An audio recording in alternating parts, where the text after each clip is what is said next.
그래서 이 독재자들이 무너지고 정권이 바뀌고 나면 갑자기 항구를 뺏기고 공항을 뺏기고 철도를 뺏기고 갑자기 없는 부채가 튀어나와. 야, 3조 원 어, 빌렸다는데 왜 우리 통장에는 5천억밖에 안 남니? 나아가 부자들이 좀 더 경제 활동을 잘할 수 있게 도와줍시다. 그래야 그렇죠. 우리 모두가 잘 살게 네. 됩니다. 음, 기업들이 힘듭니다. 지금 음, 우리도 위기가 올 것 같아요. 어떻게 음. 할까요? 국민들이 조금만 더 참아주세요. 전기도 덜 쓰고. 자, 그렇습니다. 그래서 여기 댓글에 요즘에 그런 말 있어요. 근대 국가에서 잘못된 건 다 영국, 대부분 영국 잘못이고 현대 국가에서 뭐가 잘못된 건 대부분 중국 때문이다. 이런 이제 농담이 있을 정도인데 개드립 댓글 우리 이만한 작가님 좀 읽으십시오. 네, 개드립의 앙하고님이 가난한 나라부터 이번 우크라이나 전쟁, 물가급 등 피해 커질 거라더니 근데 이거 중국 1대1로로 생긴 부채 피해도 한몫한 거 아님? 또 대댓글로 메카다나카님이 나무위키 보니까 그건 5%에서 10%라더라. 그냥 쟤들이 못한 것 같음. 네, 그러니까 이제 중국의 1대1로 정책의 일환으로 돈을 이렇게 쓴 게 문제가 아니겠느냐라는 직조도 있고 아니야, 쟤네가 원래 좀 잘못한 거야 이런 얘기도 있는데 일단 중국의 1대1로 정책과 어떤 관계가 있습니까, 스리랑카? 그 이제 저희 오늘 그 대들기를 들으시고 세계 지도를 한번 찾아보시면 중국의 지도를 보시면 쉽게 이해가 되실 거예요. 일단 저희 이야기를 들어보시고 네. 중국은 이제 오른쪽 우리나라하고 일본 쪽으로 이렇게 바다로 열려 있죠. 태평양 그렇죠. 쪽으로. 네. 왼쪽으로는 내륙들이 연결돼 있죠. 인도가 있고 중국이 있고 크게는 가운데가 그래서 인도 차이나 반도예요. 제가 있는 베트남, 라오스, 태국, 미얀마가 있는 인도 그중에 미얀마가 제일 크다고 했죠. 그 가운데 인도 네. 차이나 반도가 있는데 엄청나게 큰 땅덩어리인데 인도하고 중국이 워낙 커서 작아 보이죠. 네. 어, 근데 인도와 중국은 이제 차이나. 서진하고 있어요. 1대1로 옛날 실크로드를 따라서 하나는 네. 육상으로 하나는 바다로 네. 바다로 가려면 뭐가 필요하죠? 배, 항구가 항구. 필요하죠. 네, 항구가 네. 필요하죠. 지금은 중국은 에너지의 7, 80%를 수입에 의존하는데 주로 중동에서 가져와요. 네. 네. 그래서 그걸 이제 거기. 필리핀으로 해서 이렇게 엄청나게 돌아서 이렇게 상하이 이쪽 항으로 가죠. 네. 네. 그 필리핀, 싱가포르, 말레이시아를 돌아가야 돼요. 필리핀, 그렇겠네요. 싱가포르, 말레이시아는 미국과 가까운 나라들이지. 그렇죠. 그러니까 내륙을 연결해서 어, 바로 벵골만, 미얀마 앞이 네. 벵골만이고 그 큰 바다를 인도양이라 그러죠. 그 네. 앞까지 연결하면 그 앞에 음. 해상을 연결하면 바로 호르무즈예요. 이란, 이라크로 연결돼. 바로 가져올 수 네. 있어요. 네. 그걸 3개, 4개로 길을 뚫어요.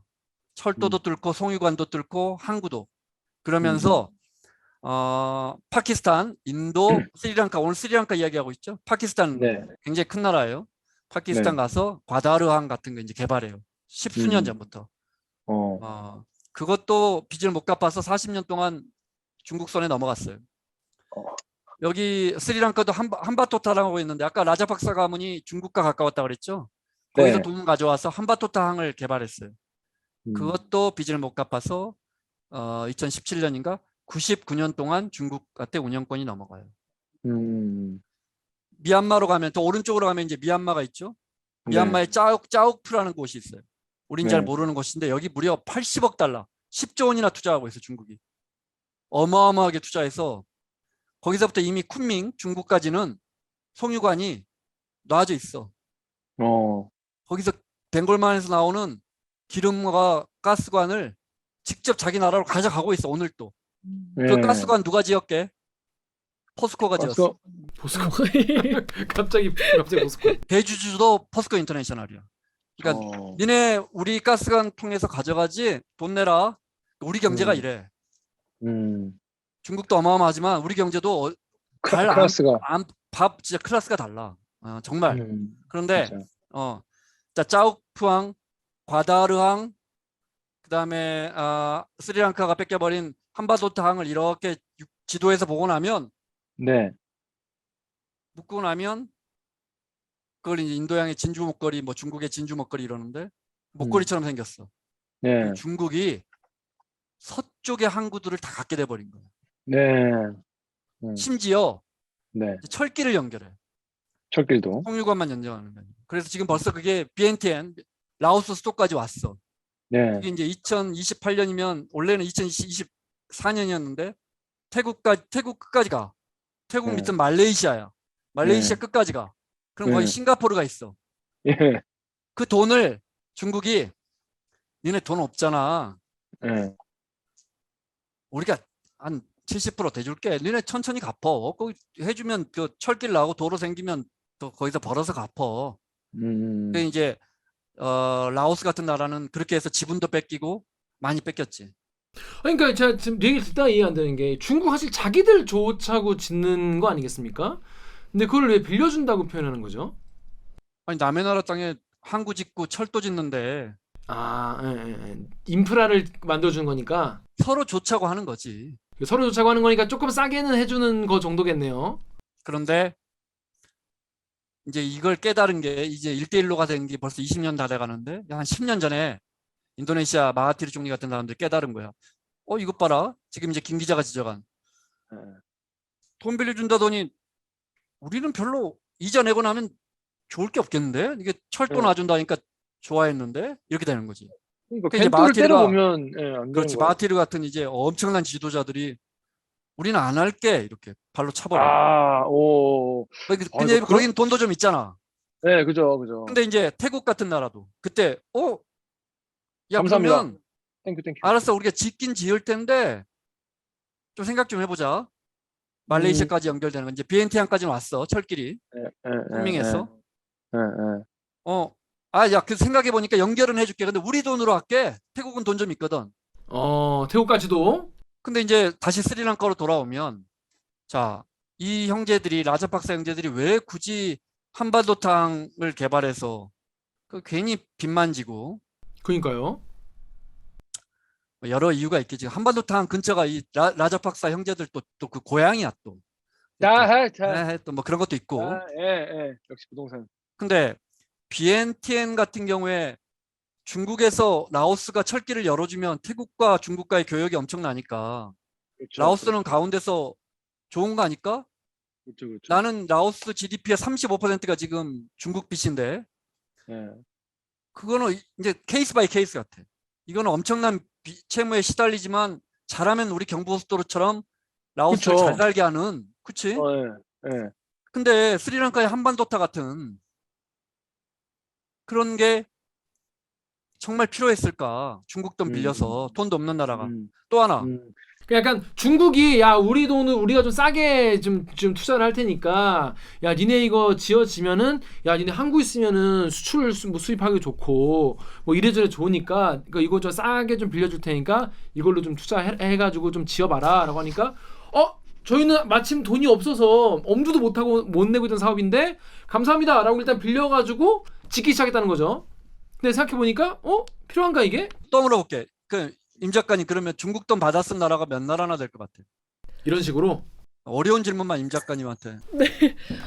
아마 그럼 이란까지 가는 그 중간 국가들은 다 받았을 테니까 160개 나라. 저 지금 한 30개 정도 생각하고 있었어요. 그러니까 뭐 쉽게 말해 전 세계에 아까 말했잖아. 한 2, 30개 나라 빼고는 다 힘들어. 나머지 나라는 다 빌려간 거지. 그렇게 해서 한 1,000조 원 정도를 빌려줬는데 전 세계 나라가 한 300 몇 개 있지 않습니까 원래? 200 몇 개 아닌가? 하여튼 그러니까 거의 절반이 중국 돈 받아가지고 투자받고 인프라. 개발 자금이라는 게 기본적으로 무이자로 빌려주거나 아니면 그냥 공으로 빌려주거나 아니면 ADB나 월드뱅크 같은 데서는 1% 남짓 빌려줘요. 20년, 30년 이렇게. 근데 중국 친구들은 단기로 비싼 이자로 빌려줘요. 그래요? 대부업 중에 못 갚을 줄 알고 빌려주면 이게 이제 사채가 되는 거 아니에요. 그죠. 그죠. 알고 딱 잡으려고. 그러면 스리랑카에 돈 빌려줄 때 갚을 거라고 믿었을까? 자, 이게 두 번째. 세 번째. 계약이 모호해. 가난한 나라들은 또 대부분 독재자들과 계약을 할 거 아니야. 그렇겠죠. 근데 또 중국 정부가 안 해. 중국 수출입은행이 하거나 중국 공상은행이 하거나 중국의 민간 기업이 어느 나라의 중앙은행이 하거나 상업은행이 하거나 특수목적법인이 하거나 그 나라 정부하고 안 해. 예. 그리고 또 비밀 조항을 놔. 예. 야, 비밀 조항은 왜 놓냐? 그러면 또 중국은 예. 아니 그 우간다 정부가 원해서 그런 건데 그거 뭐 스리랑카 정부가 원해서 그런 건데 비밀 조약은 주로 어떤 내용이에요? 예를 들어 빚 못 갚으면 엔테베 공항 우리가 가져간다 뭐 이런 거죠. 아, 그런 식으로. 세상에 담보 없는 대출이 어디 있어? 그렇죠, 그렇죠, 그렇죠. 아 그렇게 불안한 대출이니까 또. 국가가 신용이 없는데. 그렇죠. 근데 이제 문제는 거기에 도장 찍는 가난한 나라 사람들이 대부분 독재자들이란 말이에요. 그렇죠. 그럼 이제 뭔 생각을 할까? 5조씩, 3조씩 돈을 빌릴 때 빼먹을 생각을 하겠지. 그걸 그렇죠. 비밀 조항 안에 집어넣어. 음. 그래서 이 독재자들이 무너지고 정권이 바뀌고 나면 갑자기 항구를 뺏기고 공항을 뺏기고 철도를 뺏기고 갑자기 없는 부채가 튀어나와. 야, 3조 원 빌렸다는데 왜 우리 통장에는 5천억밖에 안 남니? 지금 이제 스리랑카 가면 그 대통령궁 앞에서 시위하는 청년들이 영어도 너무 잘해. 예. 그 영어 잘하시더라고 보니까. KBS 우리 로고 마이크 보면 다 찾아와. 영어로 막 어, 젊은 대학생들이 막 울분을 토해. 어, 울분을 어떤 학생들은 뭐 저 BTS 노래도 부르지만 영어로 울분을 토하는데 핵심이 뭐냐? 네. 중국으로부터 이만큼 돈을 빌려왔는데 그 돈이 다 어디 갔냐는 거야. 다 어디 갔냐. 그러니까 복잡하지. 그런데 내가 이런 지적을 하면 아마 고타바야 형제들은 이렇게 말할 거예요. 그럼 어디서 빌려? 음. 그럼 한국은 어디서 빌렸어? 미국. 미국은 왜 빌려줬어? 미국은 이제 우리나라 이제 정치적으로 이제 지금 적화될까봐. 적화될까봐 이제 오. 이제 그쵸, 공산화를 막으려고 이제 계속. 그래서 전 우리나라 세계에서 민주주의 국가로 만들려고 한 거죠. 베트남 뺏기기 전인데 전 세계 절반의 국가가 공산화가 되는데 그렇죠. 일본과 한반도까지 뺏기면 이건 뭐 그렇죠. 그래서 남한에 돈을 많이 미군까지 보내서 절반 땅을 지켰는데 그 나라 사람들이 잘 살아야지. 그렇죠. 근데 이제 거기에 기독교주의도 안 들어있다고 봐. 니네 가난한데 잘 네. 살아보렴. 네. 이런 것도 나는 속해 있다고 생각해. 네. 선교사분들도 많이 왔잖아요. 그런 식의 그리고 무상 원조가 많았지. 네, 그냥 주는 맞아요. 돈. 그래서 우리 원조액이 아마 이스라엘 다음으로 많을 거야. 그다음에 우리는 일본에 식민지 배상금 받아냈지. 야, 지금 생각하면 왜 받았을까 싶지만 그거 없이 포철도 없고 경부고속도로도 없어 그 돈으로. 네. 그런데 박정희는 독재자가 분명하지만 그때 위정자들이 정말 좋은 선택을 했잖아. 화학공업, 도로 짓고, 제조업. 제조업 만들고, 그치? 네. 지금 이 가난한 나라들 누가 빌려줘? 안 빌려줘. 그래서 이제 중국에 빌려준단 말이야. 네. 중국에 빌려주고 돈 못 갚으면 전 세계에서 2차 대전 이후에 급전 빌려주는 기구가 어디지? 미국이 만든? IMF. IMF지. 글로벌 급전 기구인데 네. IMF를 찾아가. 금전기구. 우리도 되게 97년도에 한번 썼지. 썼죠. 예. 그 왜 해줬냐면 미국이 국제 급전기구. 2차 대전 끝나고 패권을 딱 잡았어. 미국이 패권을 딱 네. 잡고 자유무역을 하려는데 자꾸 돈들이 없다는 거야. 그렇죠. 아니, 기름칠을 좀 해줘야 이게 미국 물건을 좀 팔 돌아가- 텐데. 예. 그럼 이건 만약에 이것저것 해가지고 니네 돈 떨어지면 여기서 빌려가 해갖고 만든 거야. IMF가. 네. 그러니까 기본적인 기름칠이 돼야 뭐가 돌아갈 거 아니야. 뭔가 동력이 있어도 시작 스타팅할 때 시동 걸 거 있어야 되니까. 그 IMF로 가지. 지금 스리랑카도 IMF로 가고 파키스탄은 3년 전인가 60억 달러 빌리기로 했는데 이것저것 지키기로 했는데 못 지켜갖고 30억 달러밖에 IMF가 안 줬어. 아이고. 왜 안 줬을까? 약속을 안 지켜서? 그것도 그런 있지만 거 아니에요? 예. 야, 니는 왜 중국 돈 빌려 쓰고 못 갚으니까 우리한테 오니? 그러네. 파키스탄도 이제 투자를 받았던 거구나. 중국한테. 그죠? 파키스탄은 거의 세 손가락 안에 중국 투자를 많이 받아. 아. 파키스탄 굉장히 중요한 나라. 파키스탄은 정말 파키스탄은- 중국한테는 엄청나게 중요한 나라. 음. 스리랑카 역시 빌려주나? IMF가 잘 안 빌려주고 조건이 까다로운데 그럼 또 중국이 20억 달러인가 벌써 왔고 인도도 20억 달러에서 40억 달러 정도? 중국과 인도에서 또 급전이 오고는 있어. 이게 그러면은 중국 돈 빌린 다른 나라들도 그러면 나라가 좀 힘들어지면은 IMF한테 약간 좀 쫑크를 먹을 수밖에 없는 그런 상황인 거네요. 그렇죠. 기본적으로는. 근데 이 나라들이 지금 어느 나라가 지금 올해 뭐 10개 나라가 디폴트를 날 것이다. 지금 라오스도 좀 힘든데 여기저기 디폴트를 날 것이다. 터키, 이집트, 뭐 수많은 나라, 뭐 베네수엘라 이런 나라들은 원래 힘들었고 이런 나라들이 힘든데 예. 자, 그러면 중국 돈도 앞으로 갚아야 될 거 아니에요, 스리랑카가. 뭘로 갚지? 그냥 뺏기고 그냥 마는 건가요? 그러면 한국 같은 거 투자 받은 거를? 아니, 이제 뭐 나라 경제가 발전해서 갚아야죠. 쉬운 일은 아니죠. 언제 갚냐? 참 그렇습니다. 근데 또 다른 댓글 의견도 있어요. 요거 한번 제가 읽어볼게요.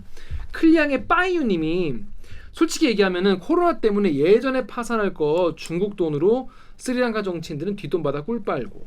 그러니까 이게 정치인들이 돈을 먹은 게 아니냐는 말씀이에요. 스리랑카 자체도 좀 더 버텼던 거 아닌가. 되려 채권자인 중국이 망한 것 같다. 돈을 그냥 뜯기게 생긴 거 아니냐. 이번 디폴트로 중국도 손해가 막심할 것 같습니다. 왜냐? 1대1로 사업들이 죄다 실패로 종결되는 노답 상황인 것 같다. 까놓고 스리랑카 인프라 가져가 봐야 이게 적자밖에 안 나는 거 아니겠느냐. 스리랑카 항만 누가 쓰나요? 게다가 스리랑카 국민들 특성상 저렇게 넘어가면은 국민들이 와가지고 철근 쪼가리부터 기둥뿌리까지 다 뽑아간다는 거예요.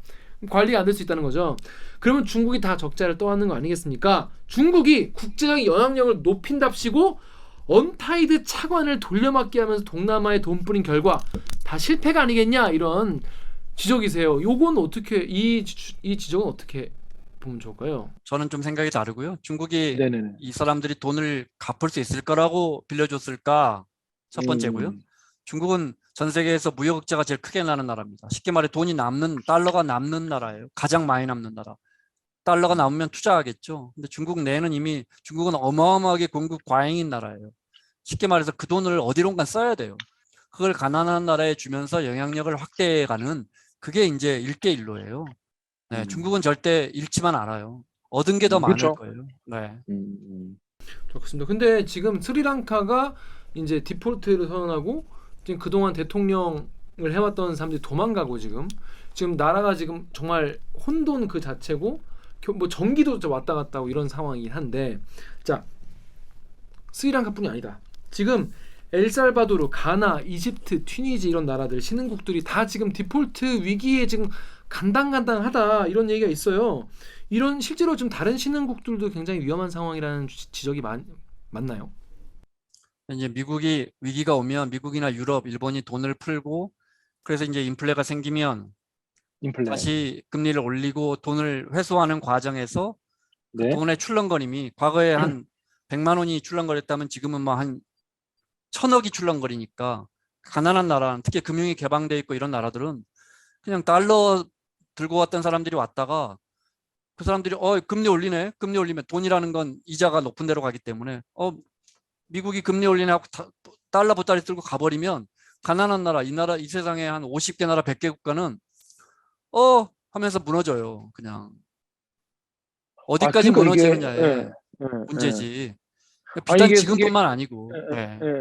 이게 지금 김원장 기자 얘기를 듣고 보니까 이게 사실은 요즘에 이제 우리나라 영끌족들, 우리나라 주택담보대출 금리도 미국 금리에 따라가잖아요. 그쵸. 그럼요. 네. 네, 그러다 보니까 다들 지금 금리가 높으니까, 은행 이자가 높으니까 이거 부동산으로 돈이 못 가고 있는 거죠. 그런 상황이 오다 보니까 이 사이즈를 좀 키우면, 이걸 국가 단위로 불리면 지금 이런 상황이겠구나, 이런 생각이 드네요. 이해가. 이 문제는 계속 되풀이될 거예요. 네. 근데 이제 한 가지, 미국이 그동안의 양적 완화, 일본이 먼저 시작했던 그 양적 완화라는, 중앙은행이 채권을 사들이면서 채권 사들이려면 뭘 살려면 돈을 풀어야 되잖아요. 그러면서 이제 시중에 돈을 흘려보내는 이 방식이 인플레가 심하지 않았기 때문에 그동안 2번, 3번 써먹었는데 이번에는 네. 이제 인플레가 터져버렸잖아요. 네.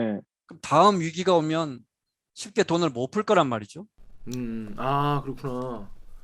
그러니까 마지막 그러니까 이게 자주 쓰면 이게 독이 되는 그런 정책이었던 건데, 지금 최근에 돈을 많이 풀면서 이제 다시 쓸 수 없게 되는 그런 상황이 온 거네요. 양적 완화 같은 정권이. 예. 이제 고전경제학은 100년 전에는 만든 만큼 다 팔린다.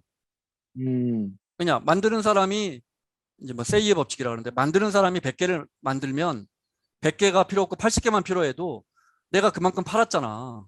100개를 20개 더 팔았으니까 내가 돈이 더 있으니까 그 돈이 어디론가 가서 또 내 거 2개, 20개를 더 사주는 거야. 만든 만큼 다 팔린다 이런 거였는데 이게 이제 1929년 대공황으로 무너지고 케인즈의 재정 이제 수요 내가 늘 말했던 그래서 이제 네.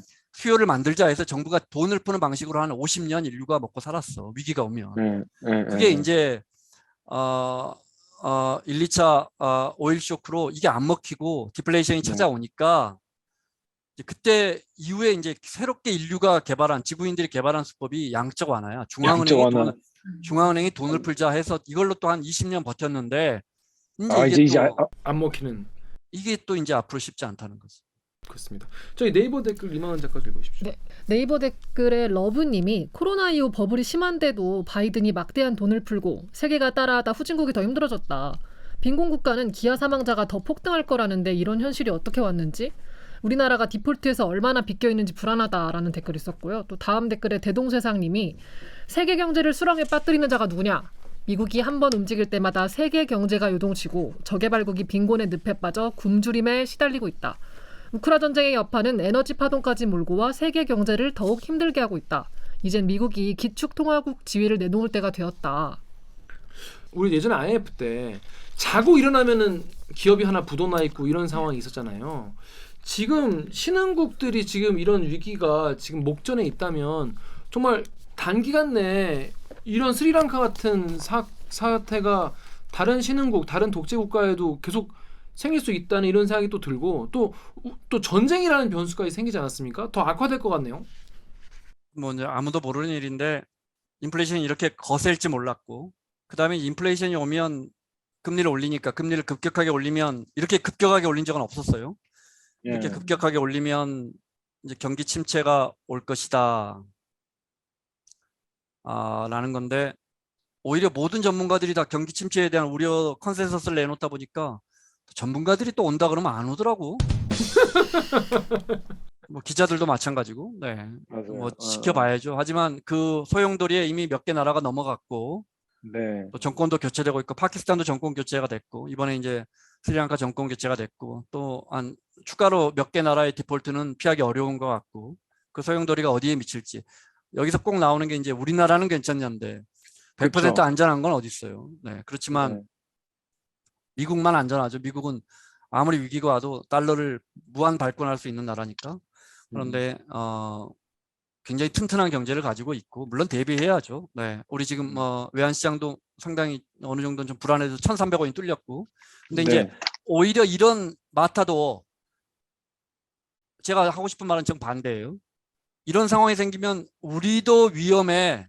그 다음 논리가 뭐냐면 그러니 국민들이 고통 분담해야 돼. 기업들 위해서. 이렇게 논제를 풀어가요. 근데 요즘 진짜 외환보 요구 줄 없다 뭐 이런 기사 많이 올라오더라고요. 재정 항상 어렵다 그러면서 국가 채무만 이야기를 하죠. 예, 국가 부채만 이야기하죠. 국가 부채와 국가 채무가 완전히 다른데 2배예요. 예.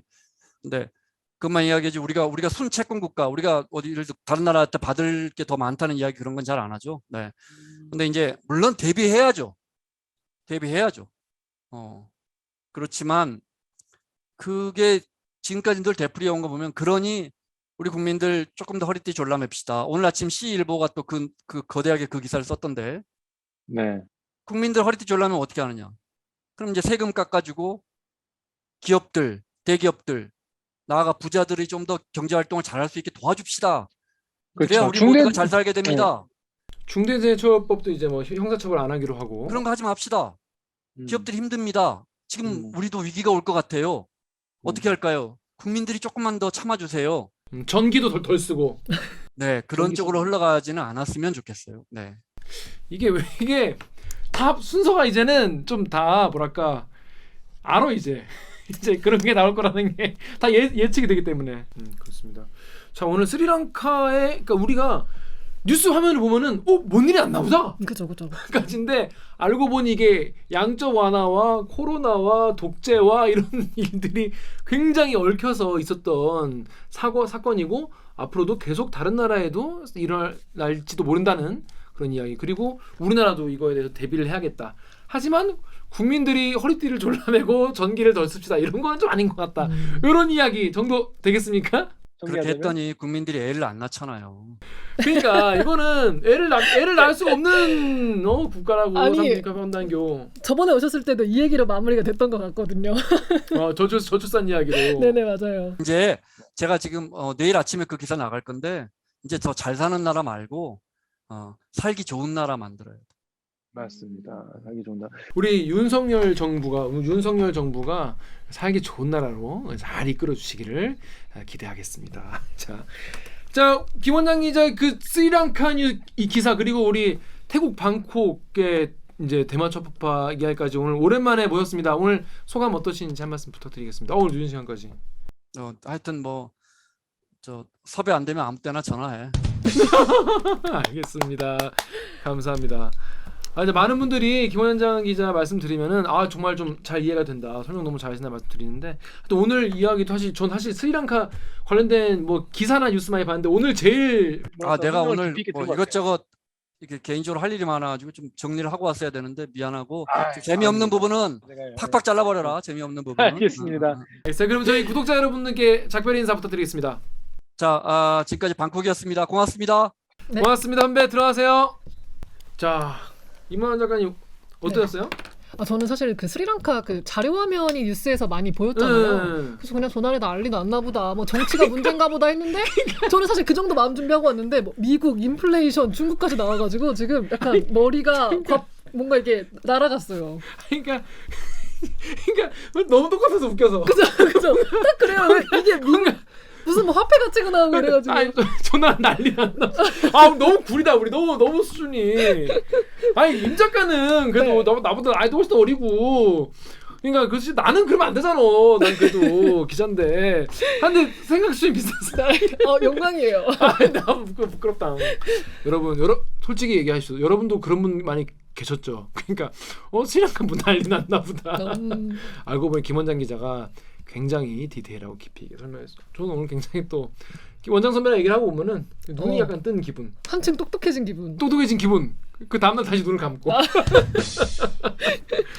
아니 근데 진짜로 그런 생각 들어요. 정말 스리랑카 국민들은 진짜 이게 일상이 우리가 누리는 일상이 되게 너무 감사하다는 생각이 들 정도로 정치가 얼마나 나라를 정말 작살낼 수 있는지 그리고 국민들이 얼마나 고통받는지를 다시 한번 깨닫게 됐어요, 진짜. 근데 김원장 기자님이랑 이렇게 얘기할 때마다 진짜 우리가 하는 앵간한 소리가 다 배부른 소리구나. 그런 생각도 들었어요. 이런 생각 많이 들더라고요. 맞아.